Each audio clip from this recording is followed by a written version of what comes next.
ਨਮਸਕਾਰ।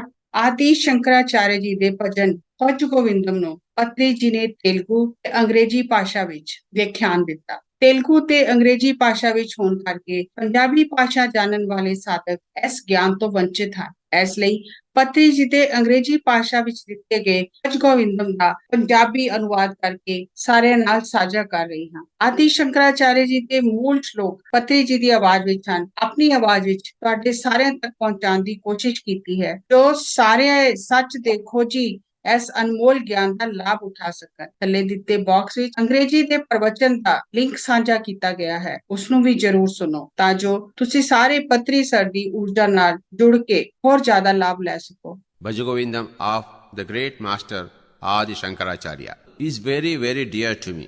In every meditation session, I would like to sing it and explain it. Nothing gives me greater pleasure than singing the Bhaj Govindam and then explaining it. Now, for the benefit of the pyramid masters throughout India, this would be a great help. Therefore, let us now go into details of the magnificent Bhaj Govindam of the great master Adi Shankaracharya. Bhaj Govindam has got many stanzas. Some have been contributed by the master himself and some others have been provided by the great disciples of Adi Shankaracharya. But we will not go into all those details. All the stanzas, shlokas, we refer to as Shankaracharya's own production, because he and his disciples are one and same. He and all the masters are one and same. There is no difference in the master's perceptions, master's experiences, master's teachings. So whether it is Krishna or Shankaracharya or Buddha or Jesus Christ or Zarathustra or Mahavira or Ramana Maharshi or Ramakrishna Paramahamsa, all are one. So although we are speaking of Adi Shankaracharya, here we are speaking the only one eternal truth. Every word here in reflects the great truth, so beautifully, so simply revealed to us, and so straight that it goes deep into our hearts, changes our thinking, changes our energy levels. So let us go into the journey to the center of the truth through this great Bhaj Govindam. Bhaj Govindam, the first shloka repeats itself. It is called as the main shloka. So all the other shlokas are sung. Again we come back to Bhaj Govindam now and then. So that's how it is sung usually. Bhaj Govindam without singing, it does not have its beauty.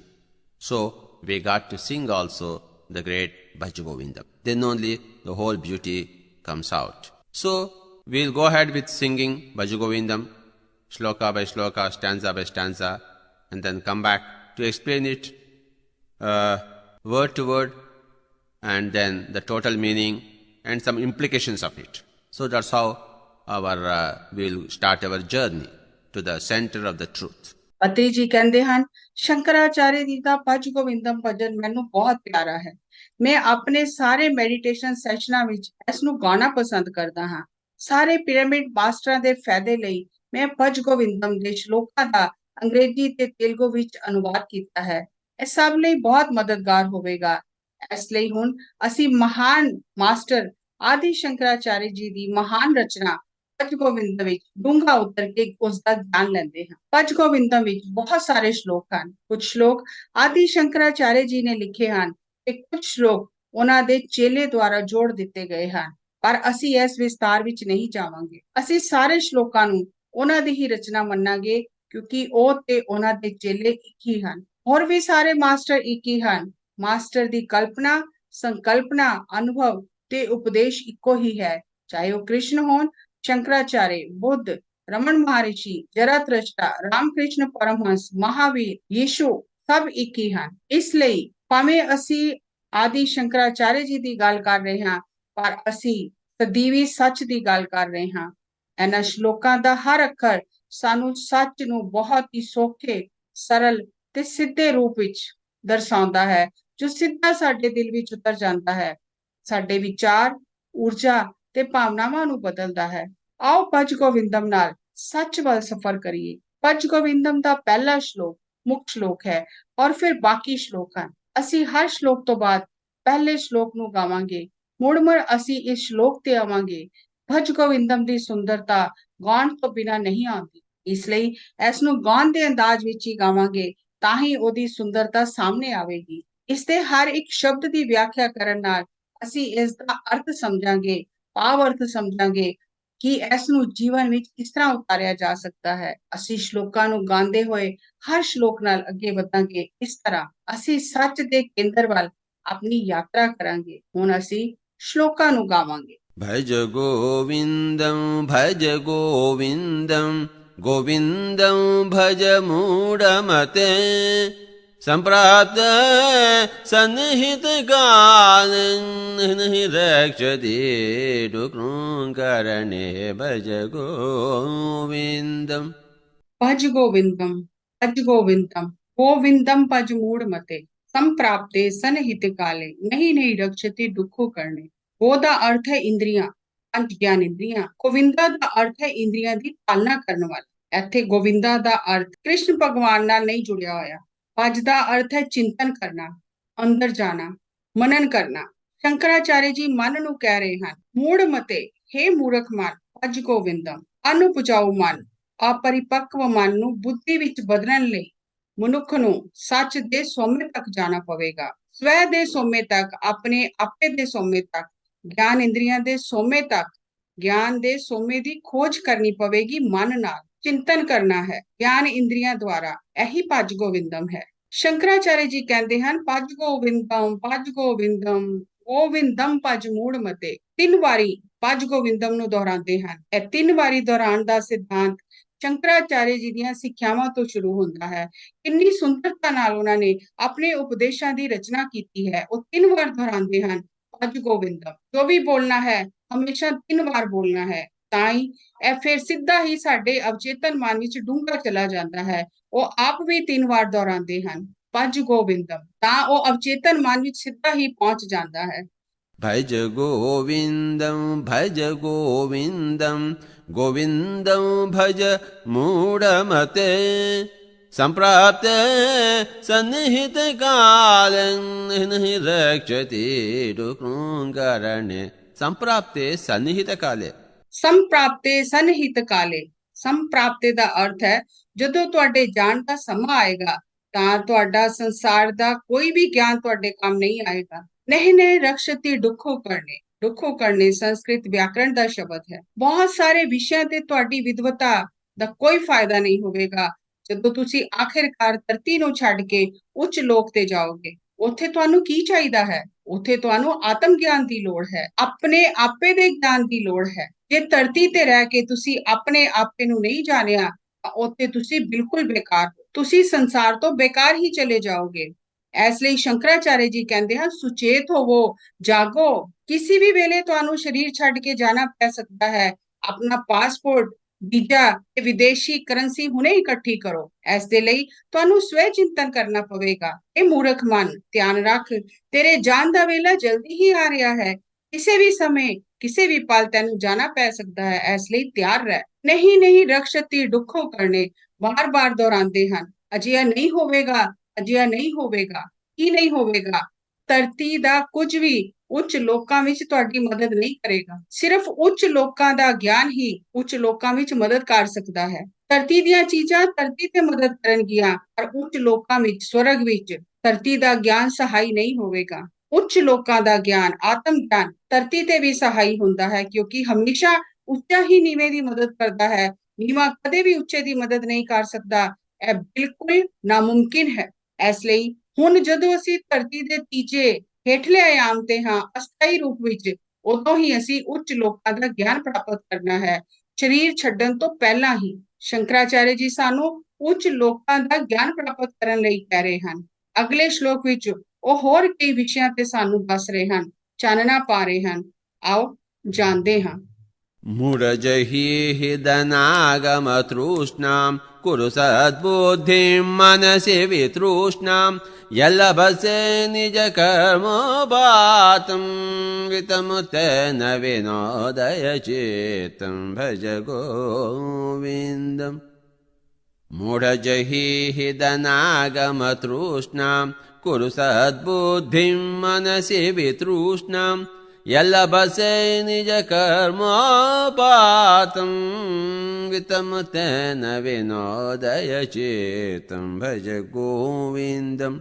मूढ़ जही धन आगम तृष्णा कुरसम बुद्धि मनसि वितृष्णा यल्ल बसे निज कर्मोपातम वित्तम तेन विनोदे चित्तम। ਸ਼ੰਕਰਾਚਾਰਿਆ ਜੀ ਕਹਿੰਦੇ ਹਨ, हे ਮੂਰਖ, ਪੈਸਿਆਂ ਦੀ ਲਾਲਸਾ ਛੱਡ ਦੇ। ਹਰ ਵੇਲੇ ਪੈਸਾ ਹੀ ਕਮਾਉਂਦੇ ਰਹਿਣਾ। ਮਨ ਨੂੰ ਬੇਅੰਤ ਇੱਛਾਵਾਂ ਤੋਂ ਮੁਕਤ ਕਰਨ ਲਈ ਥੋੜੀ ਆਪਣੀ ਅਕਲ ਦੀ ਵਰਤੋਂ ਕਰ। ਮਨਸੀ ਵਿਤ੍ਰਿਸ਼ਨਾ, ਖੂਨ ਤੇ ਪਸੀਨੇ ਨਾਲ ਤੂੰ ਜੋ ਕੁਝ ਵੀ ਕਮਾਇਆ ਹੈ, ਉਸ ਨਾਲ ਆਨੰਦ ਨਾਲ ਜੀਵਨ ਜੀ। ਵਿਤਮ ਤੇਨ ਵਿਨੋਦੇ ਚਿੱਤਮ। ਸ਼ੰਕਰਾਚਾਰਿਆ ਜੀ ਇੱਥੇ ਵਿਰਾਗ ਦੀ ਗੱਲ ਨਹੀਂ ਕਰਦੇ, ਆਨੰਦ ਦੀ ਗੱਲ ਕਰਦੇ ਹਨ। ਵਿਨੋਦੇ ਚਿੱਤਮ, ਜੀਵਨ ਦਾ ਆਨੰਦ ਮਾਣੋ, ਪਰ ਆਪਣੀ ਸਹੀ ਕਮਾਈ ਨਾਲ। ਨਾ ਵੱਧ ਕਮਾਓ, ਨਾ ਘੱਟ ਕਮਾਓ, ਨਾ ਗਲਤ ਢੰਗ ਨਾਲ ਕਮਾਓ, ਸਹੀ ਤਰੀਕੇ ਨਾਲ ਕਮਾਓ ਤੇ ਆਨੰਦ ਮਾਣੋ। ਇਹ ਸ਼ੰਕਰਾਚਾਰਿਆ ਜੀ ਨੇ ਇਸ ਮਹਾਨ ਸ਼ਲੋਕ ਵਿੱਚ ਦੱਸਿਆ ਹੈ। ਇਹ ਉਹਨਾਂ ਦੀ ਸਿੱਖਿਆ ਹੈ। ਇੱਥੇ ਪਤਰੀ ਜੀ ਦੀ ਆਵਾਜ਼ ਵਿੱਚ ਸ਼ਲੋਕ ਦੁਬਾਰਾ ਦੁਹਰਾਵਾਂਗੇ। मूढजहि हिदनागमतृष्णां कुरु सद्बुद्धिं मनसि वितृष्णां यल्लभसे निजकर्मोपातं वितं तेन विनोदय चेतं भज गोविन्दं भज गोविन्दं गोविन्दं भज मूढमते संप्राप्ते सन्निहित काले नहि रक्षति टुक्नुकरणे भज गोविन्दम्। नलिनी दलगत जलमति तरलं तत्त्वत् जीवितमतिशय चपलं विधिव्याज्यविमानग्रस्तं लोकं शोकाहतं जसमायतं भज गोविन्दं। नलिनी दलगत जलमति तरलं तत्त्वत् जीवितमतिशय चपलं विधिव्याज्यविमानग्रस्तं लोकं शोकाहतं जसमायतं भज गोविन्दम्। नलनी दलगत जलिमति तरलम तद्वति जीवित मतिशय चपला। तीसरे श्लोक ਵਿੱਚ ਕਹਿੰਦੇ ਹਨ, ਨਲਨੀ ਦਲ ਅਰਥਾਤ ਕਮਲ ਦੇ ਪੱਤਰ ਤੇ ਜਿਸ ਤਰ੍ਹਾਂ ਦਲਗਤ ਪਾਣੀ ਦੀ ਬੂੰਦ ਅਸਥਿਰ ਹੈ, ਇਸੇ ਤਰ੍ਹਾਂ ਜੀਵਨ ਵੀ ਅਸਥਾਈ ਹੈ। ਮਤੀ ਤਰਲਾ, ਕਿਉਂਕਿ ਅਸੀਮ ਵਧੀਕੀਆਂ ਕਾਰਨ ਅਸੀਂ ਬਹੁਤ ਅਤੀਆਂ ਕਰਦੇ ਹਾਂ, ਇਸ ਲਈ ਅਸਥਿਰ ਹਾਂ। ਸਾਰਾ ਸੰਸਾਰ ਦੋ ਚੀਜ਼ਾਂ ਤੋਂ ਪ੍ਰਭਾਵਿਤ ਹੈ, ਆਦਿ ਸਰੀਰਕ ਦੁੱਖ, ਵਿਆਧੀ ਮਨ ਦੇ ਰੋਗ। ਸਰੀਰਕ ਰੋਗ ਸਾਨੂੰ ਦੁੱਖ ਦੇ ਰੂਪ ਵਿੱਚ ਆਉਂਦੇ ਹਨ ਤੇ ਮਾਨਸਿਕ ਰੋਗ ਹੰਕਾਰ ਕਾਰਨ ਹੁੰਦੇ ਹਨ, ਹਉਮੈ ਕਾਰਨ। ਇਸ ਲਈ ਸਾਰੀ ਮਨੁੱਖਤਾ ਸੋਗ ਵਿੱਚ ਰੋ ਰਹੀ ਹੈ। ਸਭ ਦਾ ਇਹੀ ਹਾਲ ਹੈ। ਦੁਨੀਆ ਵਿੱਚ ਦੋ ਤਰ੍ਹਾਂ ਦੀਆਂ ਬਿਮਾਰੀਆਂ ਹਨ, ਇੱਕ ਸਰੀਰ ਦੀ, ਇੱਕ ਮਨ ਦੀ। ਇਹ ਦੋ ਬਿਮਾਰੀਆਂ ਸਭ ਨੂੰ ਲੱਗੀਆਂ ਹਨ। ਸਾਰੀ ਜ਼ਿੰਦਗੀ ਕਮਲ ਦੇ ਪੱਤੇ ਤੇ ਪਾਣੀ ਦੀ ਬੂੰਦ ਵਾਂਗ ਅਸਥਿਰ ਹੈ। ਹਰ ਕੋਈ ਦੇਖ ਸਕਦਾ ਹੈ ਕਮਲ ਦੇ ਪੱਤੇ ਤੇ ਪਾਣੀ ਦੀ ਬੂੰਦ ਕਿੰਨੀ ਅਸੰਤੁਲਿਤ ਹੈ। ਇਹ ਕਿੰਨਾ ਖੂਬਸੂਰਤ ਉਦਾਹਰਣ ਹੈ ਜਿਸ ਦੀ ਅਸੀਂ ਕਲਪਨਾ ਕਰ ਸਕਦੇ ਹਾਂ। ਇਸ ਲਈ ਸਾਨੂੰ ਕੀ ਕਰਨਾ ਹੈ? ਸਾਨੂੰ ਅੰਤਰਮੁਖੀ ਹੋਣਾ ਚਾਹੀਦਾ ਹੈ, ਅਰਥਾਤ ਭਜ ਗੋਵਿੰਦਮ। ਭਜ ਗੋਵਿੰਦਮ ਯਾਨੀ ਅੰਤਰਮੁਖੀ ਹੋਣਾ, ਆਪਣੇ ਆਪੇ ਵੱਲ ਮੁੜਨਾ। ਇਹੀ ਭਜ ਗੋਵਿੰਦਮ ਹੈ। ਆਤਮਾ ਹੀ ਗੋਵਿੰਦ ਹੈ। ਪੰਜ ਗਿਆਨ ਇੰਦਰੀਆਂ ਰਾਹੀਂ ਅਸੀਂ ਬਾਹਰਲੇ ਸੰਸਾਰ ਨੂੰ ਦੇਖਦੇ ਹਾਂ। ਹੁਣ ਸਾਨੂੰ ਬਾਹਰਲੇ ਸੰਸਾਰ ਨੂੰ ਦੇਖਣਾ ਬੰਦ ਕਰਕੇ ਆਪਣੇ ਅੰਦਰ ਵੱਲ ਮੁੜਨਾ ਪਏਗਾ, ਜਿਸ ਨੂੰ ਭਜ ਗੋਵਿੰਦਮ ਕਿਹਾ ਜਾਂਦਾ ਹੈ। ਜਦੋਂ ਮਨ ਆਪਣੀ ਮੂਰਖਤਾ ਛੱਡ ਦਿੰਦਾ ਹੈ, ਇਸ ਨੂੰ ਬੁੱਧੀ ਕਿਹਾ ਜਾਂਦਾ ਹੈ। ਮਨ ਨੂੰ ਬੁੱਧੀ ਵਿੱਚ ਬਦਲਣਾ ਹੀ ਚਾਹੀਦਾ ਹੈ। ਸਾਡਾ ਮਨ ਬੁੱਧੀ ਵਿੱਚ ਬਦਲ ਜਾਣਾ ਚਾਹੀਦਾ ਹੈ। ਮਨ ਖਿੰਡਿਆ ਹੋਇਆ ਹੈ, ਬੁੱਧੀ ਸਭ ਜਾਣਦੀ ਹੈ। ਮਨ ਨੂੰ ਬੁੱਧੀ ਵਿੱਚ ਕਿੰਜ ਬਦਲਣਾ ਹੈ? ਜਦ ਮਨ ਨਿਰਵਿਸ਼ੇ ਹੋ ਕੇ ਆਤਮਾ ਵਿੱਚ ਪ੍ਰਵੇਸ਼ ਕਰੇਗਾ, ਯਾਨੀ ਬਾਹਰਲੇ ਸੰਸਾਰ ਤੋਂ ਹਟ ਕੇ ਅੰਤਰਾਤਮਾ ਵਿੱਚ ਜਾਏਗਾ, ਤਾਂ ਬੁੱਧੀ ਜਾਗ ਜਾਏਗੀ ਤੇ ਬਾਹਰੀ ਸੰਸਾਰ ਵਿੱਚ ਸਾਡੇ ਕੰਮਾਂ ਨੂੰ ਕੰਟਰੋਲ ਕਰੇਗੀ ਤੇ ਸਾਨੂੰ ਗਿਆਨ ਤੇ ਖੁਸ਼ੀਆਂ ਦੇਵੇਗੀ। यावत् पवनो निवसति देहे तावत् पृच्छति कुशलं गेहे गतवति वायौ देहापाये भार्या बिभ्यति तस्मिन् गाय भज गोविन्दम्।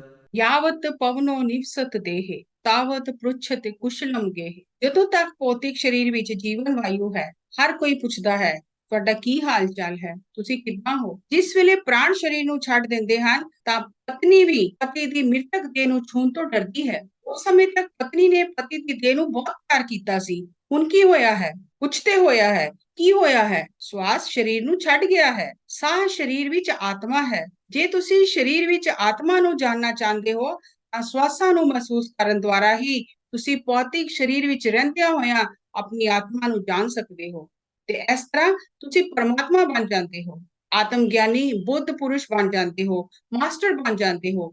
ਇਸੇ ਤਰ੍ਹਾਂ ਆਦਿ ਸ਼ੰਕਰਾਚਾਰਿਆ ਜੀ ਮਾਸਟਰ ਬਣ ਗਏ ਹਨ ਤੇ ਸਾਨੂੰ ਵੀ ਇਹੀ ਦੱਸ ਰਹੇ ਹਨ।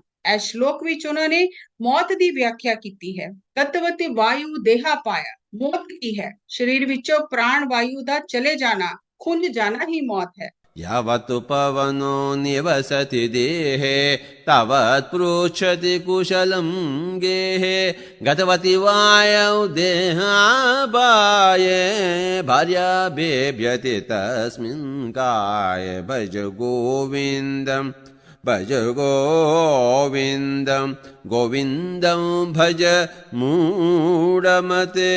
Another shloka. यावद्वित्तोपार्जनसक्तः स्थावन्निज परिवारो रक्तः पश्चाज्जीवति जर्जरदेहे वार्तां कोऽपि न पृच्छति गेहे भज गोविन्दम्। ਜਦੋਂ ਤੱਕ ਤੁਸੀਂ ਦੌਲਤ ਕਮਾ ਰਹੇ ਹੋ ਸਾਰੇ ਰਿਸ਼ਤੇਦਾਰ ਤੁਹਾਨੂੰ ਘੇਰ ਕੇ ਰੱਖਦੇ ਹਨ, ਤੁਹਾਡੇ ਨੇੜੇ ਤੇੜੇ ਰਹਿੰਦੇ ਹਨ, ਪਰ ਜਦੋਂ ਤੁਸੀਂ ਸਰੀਰ ਛੱਡ ਦਿੰਦੇ ਹੋ ਸਾਰੇ ਰਿਸ਼ਤੇਦਾਰ ਖਿੰਡ ਜਾਂਦੇ ਹਨ, ਕੋਈ ਵੀ ਤੁਹਾਡੇ ਨਾਲ ਨਹੀਂ ਰਹਿੰਦਾ। ਜਦੋਂ ਤੱਕ ਤੁਸੀਂ ਜਿਉਂਦੇ ਹੋ ਪੈਸਾ ਕਮਾਉਂਦੇ ਹੋ ਤਦੋਂ ਤੱਕ ਸਾਰੇ ਤੁਹਾਡੇ ਨਾਲ ਹਨ। ਜਿੱਦਾਂ ਹੀ ਤੁਸੀਂ ਭੌਤਿਕ ਦੇਹ ਨੂੰ ਛੱਡਦੇ ਹੋ ਕੋਈ ਤੁਹਾਨੂੰ ਯਾਦ ਵੀ ਨਹੀਂ ਕਰਦਾ।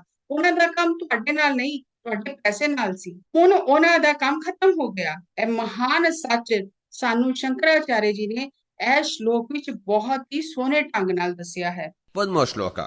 नारीस्तनभरनाभिदेशं दृष्ट्वा मागमोहावेशं एतन्मांसवसादि विकारं मनसि विचिन्तय वारं वारं भज गोविन्दम्। नारीस्तनभरनाभिदेशं दृष्ट्वा मागमोहावेशं एतन्मांसवसादि विकारं मनसि विचिन्तय वारं वारं भज गोविन्दं भज गोविन्दं गोविन्दं भज मूढमते। सम्प्राप्ते सन्निहिते काले नहि रक्षति डुकृङ्करणे भज गोविन्दम्। नारी स्तन भर नाभि देशम दृष्टा मागा मोहावेशम एतन मास विसाद विकारम मनसी विचिंत्यम वारंवार। शंकराचार्य जी कहते हैं नारी स्तन भर नाभि देशम। इसका अर्थ है कि औरत ਦੀ ਸੁੰਦਰਤਾ ਨੂੰ ਦੇਖ ਕੇ, ਉਸਦੇ ਸਰੀਰ ਨੂੰ ਦੇਖ ਕੇ, ਉਸਦੇ ਮੋਹ ਦੇ ਵਸ਼ ਵਿੱਚ ਸਿਰਫ ਉਹਦੇ ਵਿੱਚ ਹੀ ਮਸਤ ਰਹਿਣਾ ਇਹ ਠੀਕ ਨਹੀਂ। ਆਖਿਰਕਾਰ ਇਹ ਸਰੀਰ ਮਾਸ ਔਰ ਚਰਬੀ ਦਾ ਬਣਿਆ ਹੈ और ਇਹ ਸਰੀਰ ਦੇ ਅੰਗ ਹਨ। ਇਸ ਦੇ ਮੋਹ ਵਿੱਚ ਜ਼ਿਆਦਾ ਨਾ ਪਾਓ, ਜ਼ਿਆਦਾ ਪ੍ਰਤੀਕਿਰਿਆ ਨਾ ਕਰ, ਇਸ ਤੋਂ ਜ਼ਿਆਦਾ ਮੋਹਿਤ ਨਾ ਹੋ। ਸ਼ੰਕਰਾਚਾर्य ਜੀ ਕਹਿੰਦੇ ਹਨ ਇਹ ਸਿਰਫ ਭੌਤਿਕ ਸਰੀਰ ਹੈ ਤੇ ਇਹ ਸਰੀਰ ਦਾ ਹਿੱਸਾ ਹੈ ਜਿਸ ਦੀ ਸਾਨੂੰ ਸਮੇਂ-ਸਮੇਂ ਤੇ ਲੋੜ ਪੈਂਦੀ ਹੈ। ਭੌਤਿਕ ਆਨੰਦ ਮਾਣੋ ਪਰ ਇਸ ਦਾ ਅੰਤ ਨਹੀਂ ਹੈ। ਭੋਗ ਦਾ ਵੀ ਆਨੰਦ ਸ਼ਾਂਤੀ ਨਾਲ ਲਓ। ਇਸ ਵਿੱਚ ਬਹੁਤ ਜ਼ਿਆਦਾ ਉਤਸ਼ਾਹ ਨਾਲ ਸ਼ਾਮਲ ਨਾ ਹੋਵੋ ਕਿ ਤੁਸੀਂ ਹਰ ਵੇਲੇ ਭੌਤਿਕ ਆਨੰਦ ਦੇ ਬਾਰੇ ਵਿੱਚ ਹੀ ਸੋਚਦੇ ਰਹੋਗੇ ਤਾਂ ਤੁਸੀਂ ਸੜ ਜਾਓਗੇ। ਸ਼ਾਂਤੀ ਨਾਲ ਆਨੰਦ ਲਓ ਤੇ ਅਤੀ ਨਾ ਕਰੋ। ਆਦਿ ਸ਼ੰਕਰਾਚਾर्य ਜੀ ਸਾਨੂੰ ਮੱਧ ਮਾਰਗ ਤੇ ਚੱਲਣ ਲਈ ਕਹਿੰਦੇ ਹਨ। ਜੀਵਨ ਦਾ ਆਨੰਦ ਮਾਣੋ, ਪ੍ਰਤੀਕਿਰਿਆ ਨਾ ਕਰੋ, ਇੰਦਰੀਆਂ ਤੋਂ ਪਰੇ ਵੀ ਦੇਖੋ। ਕੇਵਲ ਇੰਦਰੀਆਂ ਤੇ ਮਨ ਦੇ ਆਨੰਦ ਵਿੱਚ ਉਲਝੇ ਨਾ ਰਹੋ। ਤੁਹਾਡਾ ਮਨ ਬਹੁਤ ਕੁਝ ਕਰਦਾ ਹੈ ਪਰ ਤੁਹਾਡੀ ਬੁੱਧੀ ਤੁਹਾਨੂੰ ਜ਼ਿੰਦਗੀ ਦੀ ਹਕੀਕਤ ਨਾਲ ਜਾਣੂ ਕਰਵਾਉਂਦੀ ਹੈ। ਮਨ ਨਾਲ ਤੁਸੀਂ ਮੋਹ ਵਿੱਚ ਹੋ, ਜੋਸ਼ ਵਿੱਚ ਹੋ, ਪਰ ਬੁੱਧੀ ਜਨੂਨ ਨੂੰ ਖਤਮ ਕਰਦੀ ਹੈ ਤੇ ਤੁਸੀਂ ਸਹੀ ਸਮੇਂ ਤੇ ਸਹੀ ਫੈਸਲਾ ਲੈ ਕੇ ਕੰਮ ਕਰਦੇ ਹੋ। ਇਸ ਲਈ ਮਨ ਤੋਂ ਪਾਰ ਦੇਖੋ, ਜ਼ਿੰਦਗੀ ਦਾ ਆਨੰਦ ਲਓ।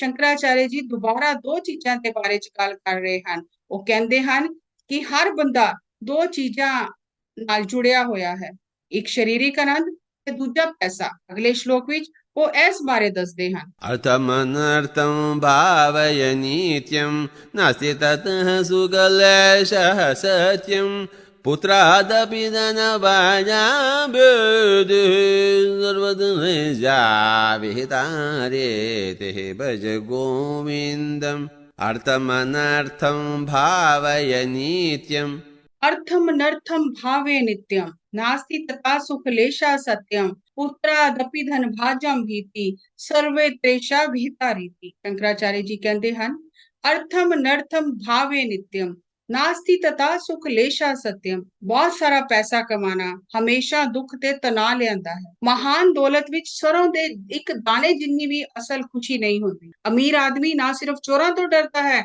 सगों अपने बच्चों तो भी डरता है कि किधरे वो मेरी दौलत ना खो लैन। वो अपने बच्चों तो डर के भी चिंता विच जी रहा है। हर पासे यही सच्चाई है। वो अपने पुत्रां तो डरदा है। हर पासे यही हालात हैं। शंकराचार्य जी तो पहला उस तो बाद सच ओही है, समस्या ओही है। मनुखता उसे समस्या का सामना कर रही है। मनुखता ਦੀਆਂ ਚੁਣੌਤੀਆਂ नहीं बदलियां ते सच भी नहीं बदलिया ते सच ਨੂੰ ਲੱਭਣ ਦਾ ਤਰੀਕਾ ਵੀ ਨਹੀਂ ਬਦਲਿਆ। ਉਹ ਵੀ ਉਹੀ ਹੈ। ਸੱਚ ਹਜ਼ਾਰਾਂ ਨਹੀਂ, ਸੱਚ ਨੂੰ ਲੱਭਣ ਦਾ ਤਰੀਕੇ ਵੀ ਹਜ਼ਾਰਾਂ ਨਹੀਂ, ਸੱਚ ਨੂੰ ਲੱਭਣ ਦਾ ਤਰੀਕਾ ਵੀ ਇੱਕ ਹੀ ਹੈ। और वो एक तरीका सानू शंकराचार्य जी ने दिता है। अंदर जाओ, मन नू अंतर्मुखी करो, आत्मा विच जाओ जो गोविंद है। मनुखता हजारां लखां सालां तो उन्हां ही समस्या का सामना कर रही है, वो नहीं बदलियां। इसलिए शंकराचार्य जी कहते हैं भज गोविंदम, हे मन आत्मा विच परमेश कर। सो अर्थमनर्थं भावय नित्यं नास्ति ततः सुखलेशः सत्यं पुत्रादपि धनभाजां सर्वदुर्जाविहितारेते भज गोविन्दं भज गोविन्दम् गोविन्दं भज मूढमते बालस्तावत् क्रीडासक्तः तरुणस्तावत् तरुणीसक्तः वृद्धस्तावत् चिन्तासक्तः परसे ब्रह्मणि गोविन्दसक्तः भज गोविन्दम् बालस्तावत् क्रीडासक्तः तरुणस्तावत् तरुणीसक्ता वृद्धस्तावत् चिंतासक्ता पर से ब्राह्मणी कोपी न सकता। बालस्तावत क्रीडासक्ता बालपन विच बचपने विच हर कोई खेडां विच मस्त है। यह बहुत ही सुंदर श्लोक है। यौवन विच जवानी विच शरीर दे भोगां विच मस्त है। शरीर दे भोग अपने वल खिंचदे हन, बुढ़ापे विच रोग घेर लैंदे हन। व्यक्ति इन्हां विच ही उलझ जांदा है। उस कोल होर कुछ करन दा समां ही नहीं हुंदा। ਜਦੋਂ ਤੁਸੀਂ ਬੱਚੇ ਹੁੰਦੇ ਹੋ ਤਾਂ ਤੁਸੀਂ ਜੀਵਨ ਦੀਆਂ ਖੇਡਾਂ ਵਿੱਚ ਉਲਝੇ ਹੋ। ਜਵਾਨੀ ਵਿੱਚ ਤੁਸੀਂ ਸੰਸਾਰ ਵਿੱਚ ਉਲਝੇ ਹੋਏ ਹੋ, ਇੱਕ ਹੋਰ ਕੁਝ ਵੀ ਨਹੀਂ ਦਿਸਦਾ। ਜਦੋਂ ਬੁੱਢੇ ਹੋ ਜਾਂਦੇ ਹੋ ਤਾਂ ਬਹੁਤ ਸਾਰੀਆਂ ਔਕੜਾਂ ਤੁਹਾਨੂੰ ਘੇਰ ਲੈਂਦੀਆਂ ਹਨ। ਹੁਣ ਸਿੱਧੇ ਵੀ ਖੜੇ ਨਹੀਂ ਹੋ ਸਕਦੇ। ਹੁਣ ਸੱਚ ਦੀ ਖੋਜ ਕਰਨ ਦਾ ਸਮਾਂ ਹੀ ਨਹੀਂ ਹੈ। ਹੁਣ ਤੁਸੀਂ ਕੀ ਕਰੋਗੇ? ਹੁਣ ਕਦੋਂ ਤੁਸੀਂ ਧਿਆਨ ਕਰੋਗੇ ਤੇ ਕਦੋਂ ਸੱਚ ਦੀ ਖੋਜ ਕਰੋਗੇ? ਬਚਪਨ ਵਿੱਚ ਖੇਡਾਂ ਵਿੱਚ ਮਸਤ ਹੋ, जवानी विच कुछ होर चीज़ां विच डुबे हुए हो ते बुढ़ापे विच तुहानू बीमारियां ने घेर लिया है। तुसी सच दी खोज कदों करोगे? तुसी तां पूरी तरह दिवालिया हो चुके हो। तुहाडे कोल खोज करन दी ऊर्जा कित्थे है? किस वेले तुसी सच दी खोज करोगे? शंकराचार्य जी के अनुसार सानू बचपन तो ही खेडां खेडदे होए आत्मा दे बारे सोचना चाहिदा है। जवानी विच जवानी दे आनंद माणदे होए ध्यान करना चाहिदा है। जदों शरीर बिल्कुल तंदुरुस्त है उदों ही ध्यान करना चाहिदा है। ते बुढ़ापे विच अपनियां निजी समस्या परिवारिक और समाजिक समस्या दा हल करदे होए सानू ध्यान करन दे काबल होना चाहिदा है। असीं ये कारण नहीं दे सकदे कि असीं बड़े सारे कम्मां विच रुझे होए हां, साडे कोल ध्यान करन दा समां ही नहीं है। यह मूर्ख लोकां दी गल है। सियाने लोग अपनी ऊर्जा बचा के अपने उम्र दे किसी भी पड़ाव ते उस उम्र दियां खेडां गतिविधियां करदे होए बहुत ध्यान करते हैं। उम्र दे किसी भी पड़ाव ते सारियां क्रियावां करदे होए ध्यान करते हैं। यह जीवन मास्टर बनन लई है। इस नूं व्यर्थ ना गवाओ। अगले श्लोक असीं दूजे भाग विच लवांगे।